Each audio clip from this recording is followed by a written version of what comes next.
100 € tous les mois, vous imaginez bien que ça va être assez long, mais il faut quand même manger, il faut quand même payer ses factures. Donc c'est petit à petit, c'est pas en un seul mois, c'est pas en un mois ou en 2 mois.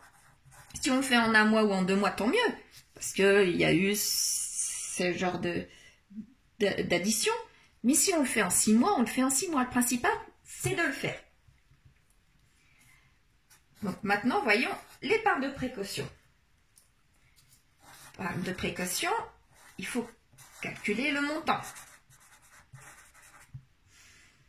C'est toutes les charges que nous avons à payer tous les mois, même si cet accident de la vie arrive.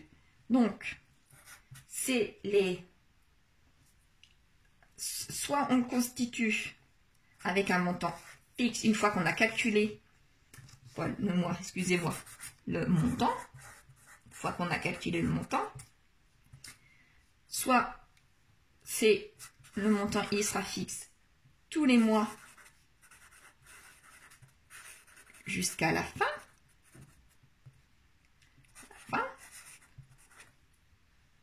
Soit on peut y aller par palier, comme moi. On peut mettre un certain montant tous les mois, on voit que ça va ou que ça va pas, on rectifie en mettant plus d'argent ou moins d'argent. Le but, c'est d'arriver jusqu'au montant qu'on a estimé pour nos frais, nos dépenses, jusqu'à 3 mois ou 6 mois, tout dépend le montant qu'on nous allons vouloir. Les 5050, eux, c'est les restes de l'argent que nous avons à la fin de la semaine de nos enveloppes budget. Donc on les met dans les défis, et comme c'est aussi un défi, on peut le mettre, c'est l'argent qui va à la fin de la semaine, l'argent qu'on a en plus, il vient là. Donc maintenant, il faut qu'on calcule ces montants. Donc, pour le fonds de secours, il faut qu'on se fixe un montant.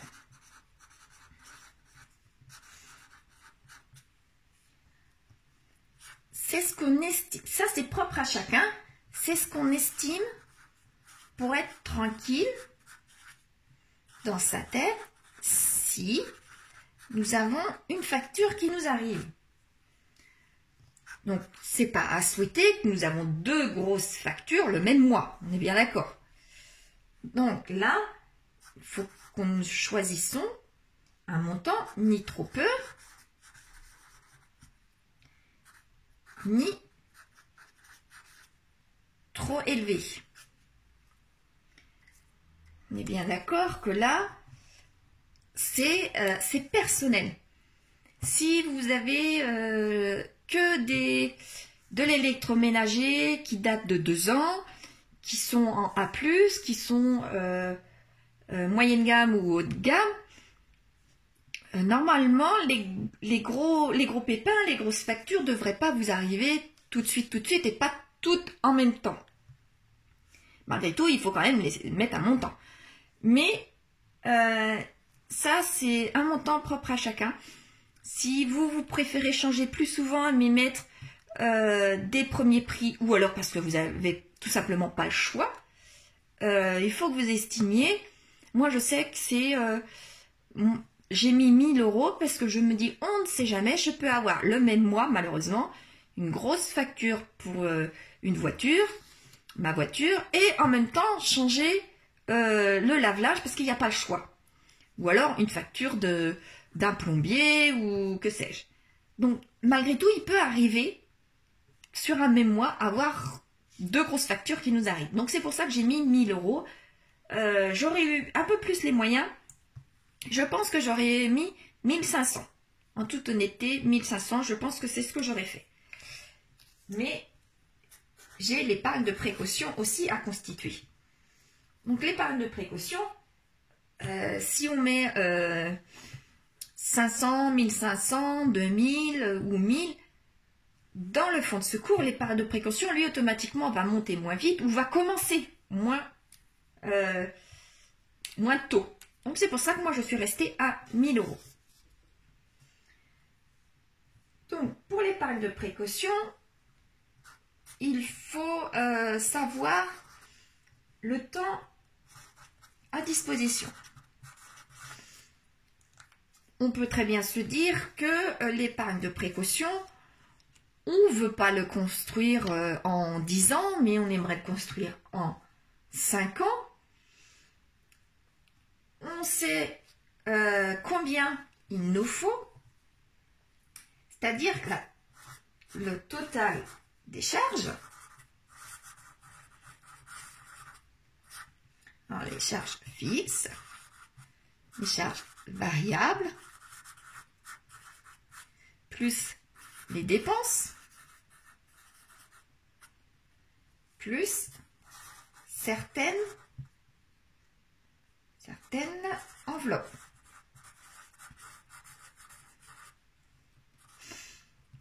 Donc c'est, on a dit le total de tout ça, total, multiplié par le mois ou les années que on souhaite faire, et ça nous fait l'épargne de précaution.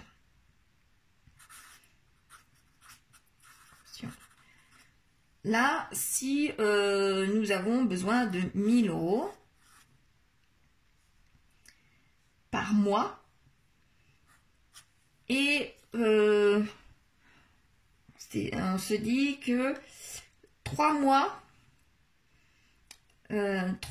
à vivre en flottement comme ça, donc il nous faut nous dégager 3000 euros. Donc ces 3000 euros, pendant combien de temps on veut les construire, ces 3000 euros? Vous voyez, si 3000 euros, on veut les faire en... pas en 10 mois, on est bien d'accord. Hein, on va partir sur 10 mois. Voilà. On veut les faire sur 10 mois. Ça nous fera 300 euros par mois. En 10 mois, ça fait quand même, malgré tout, oula, hein, ça fait très short, mais certaines personnes peuvent réussir à le faire. Donc voilà, c'est comme ça qu'on peut construire par rapport à ses propres charges. Le défi des 5050 est différent. C'est par enveloppe. Donc, nous préparons 100 enveloppes sur lesquelles on inscrit sur la première enveloppe 1 euro, sur la deuxième 2 euros, sur la troisième 3 euros, jusqu'à 100 euros. Comme ça. Alors, enveloppe numéro 1, 1 euro. Enveloppe numéro 2, 2 euros. Enveloppe numéro 100, 100 euros. Ce qui nous fait un total pour les 100 enveloppes, je vous le donne à 1000, 5050. Mais tout dépend le budget de chacun. 5050 euros, ça fait beaucoup pour certaines personnes, mais qui souhaiteraient quand même malgré tout faire ce défi. On le sait très bien que ce défi n'a pas de date butoir. Donc on le fait à la vitesse où on veut. On peut très bien le faire en 3 mois, en 6 mois ou en 3 ans. Mais certaines personnes vont peut-être vouloir quand même malgré tout le faire et et se dire, ça y est, j'ai pu aller jusqu'au bout de mes 100 enveloppes. Donc la solution, c'est de diminuer. Par exemple, après tout, chacun fait comme il le veut et comme il le peut. Donc sur l'enveloppe numéro 1, eh ben, cette personne pourra mettre 10 centimes. Sur l'enveloppe numéro 2, 20 centimes. Comme vous voyez, j'ai tout simplement divisé par 10 là. 10 centimes et 1 euro. Jusqu'à l'enveloppe numéro 100, 1 euro. Ce qui va nous faire un total, pour les 100 enveloppes, non négligeable quand même, de 505 euros. Et là, c'est pas toutes les semaines, c'est pas tant par mois, c'est quand on peut, on met dans ce défi-là. Donc que ce soit 5000, ici pardon, que ce soit 5050 ou que ce soit 505 euros, c'est toujours de l'épargne malgré tout et ça peut toujours, à un moment donné, nous dépanner. Donc, vous voyez, vous faites à la vitesse que vous voulez. Après, là, c'est 1 euro, là, c'est 10 centimes. On peut très bien dire, ah non, moi, je veux mettre 10 000 euros, même si c'est sur 5 ans, mais je vais mettre 10 000 euros. Donc, on multiplie tout simplement ces enveloppes-là par 2. La première, elle sera à 2 euros et la dernière sera à 200 euros. Voilà. C'est tout bête. Maintenant, une fois qu'on les a constitués, où les placer? Donc le fonds de secours, on le met. Moi personnellement, je ne le mets pas sur mon compte courant.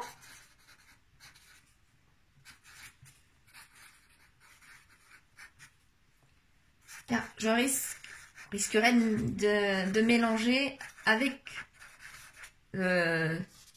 l'argent qui est habituellement. Je mets ça dans des enveloppes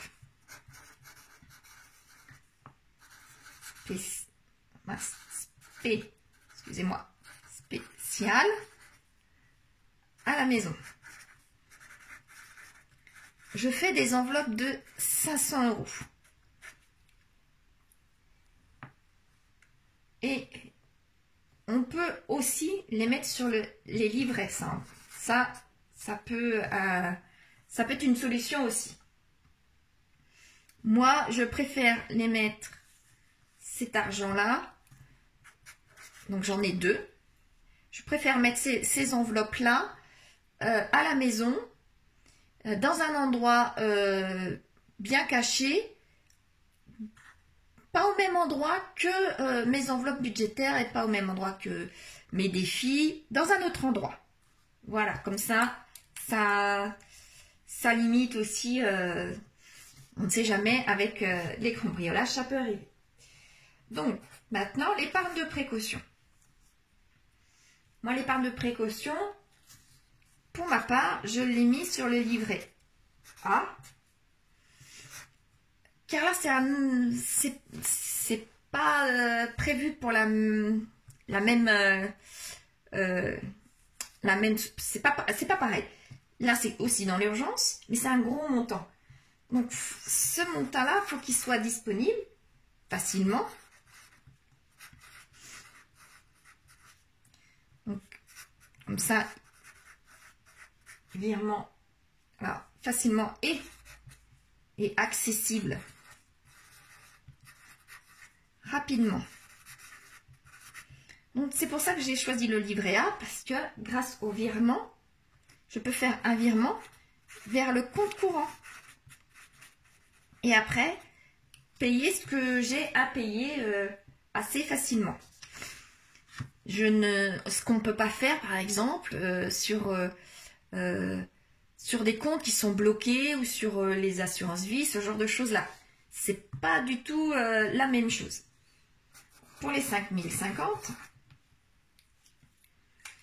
moi, je construis mes trackers de 2 façons. en enveloppe physique et en enveloppe virtuelle. Donc ça, c'est pour les petits montants. Et ça, c'est pour les plus gros montants. Et lorsque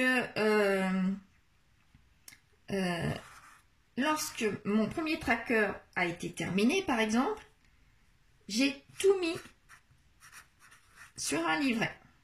Donc, moi, personnellement, ça a été sur mon LDD.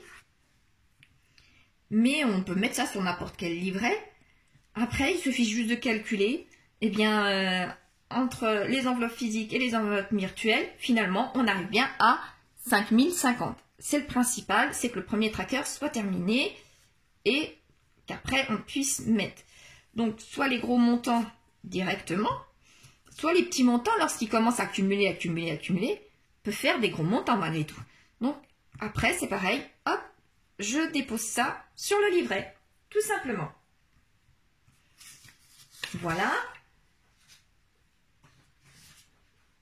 Alors, maintenant, une fois qu'on a constitué,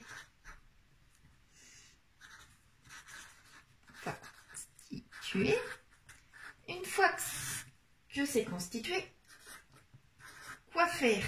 Parce qu'il nous reste malgré tout de l'argent qu'on mettait tous les mois pour tel et tel, pour le fonds de secours, pour l'épargne de précaution, pour les 5050. Donc, on sait qu'on a cet argent-là.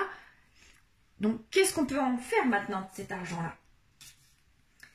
Donc, soit pour le fonds de secours, on augmente le montant. Comme là, tout à l'heure, je vous disais, on peut mettre 1000 €. Puis, finalement, on se dit, non, je vais être encore plus tranquille. Et je préfère mettre 1500. Donc, on le continue.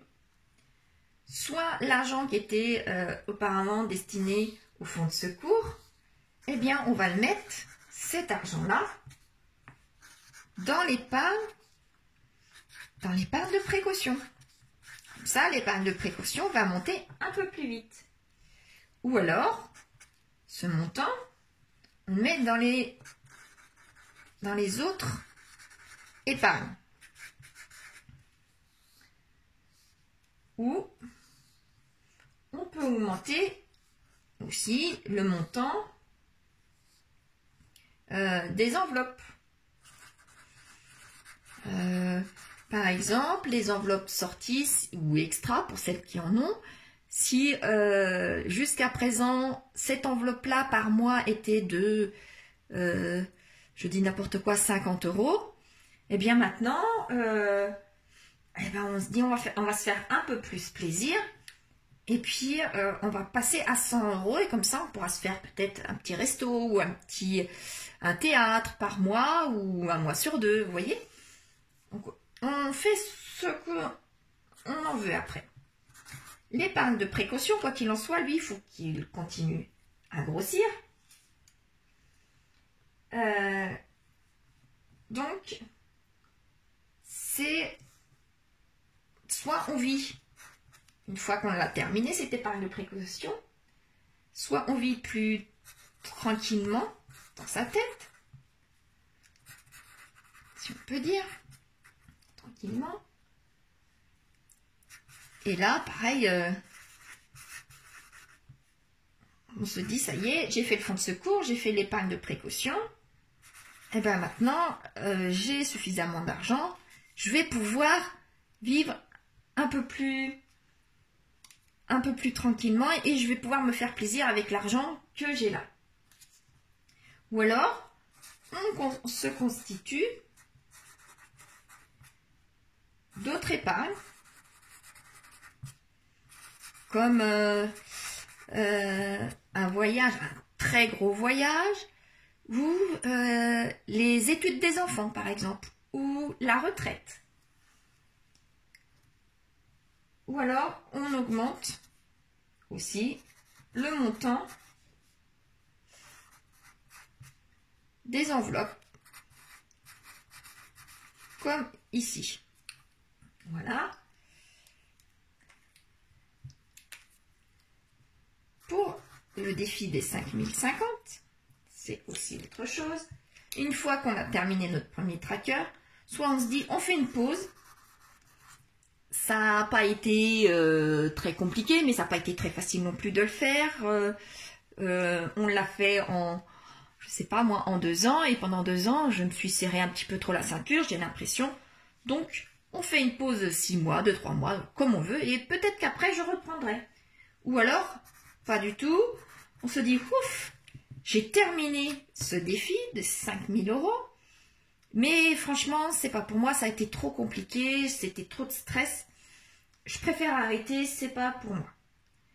Troisième solution, on recommence.